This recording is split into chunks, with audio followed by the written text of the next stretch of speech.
Het is de 28e en laatste keer dat Ruurtje en Reese de Nijiersdoek in Buren organiseren.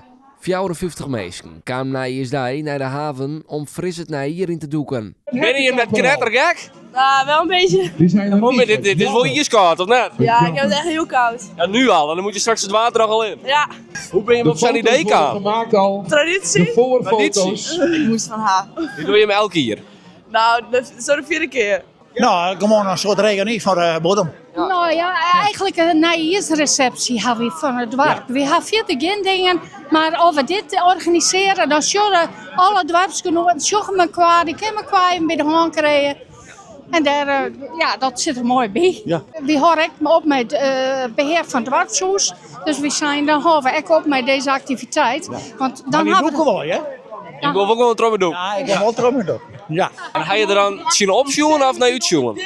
Ach, als je dan om 11 uur op de bank zit, denk je, goh, dan gaat het water weer in. Dan moet je wel eventjes motiveren. Dat snap ik, ja. Maar als je één keer weer bent en je ziet al die mensen, ja, dan is het toch weer hartstikke leuk hoor. Ja, en dit was alweer voor de 28e keer in Buren. De 28e keer. Ja, ik heb er nou nog 27 keer meegedaan. Oh, dus op één keer na alle keren. Ja, één keer gemist. Ja. Daar bouw ik nog van. Er zit wel een traditie in. Ja, zeker. Dat is een hele mooie traditie.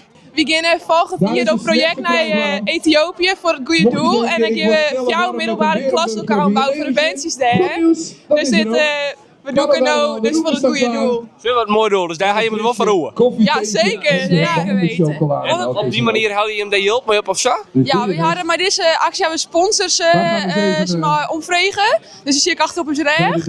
En zo houden we je maar Jolt ophellen. En wie het koud? Ja, hartstikke koud.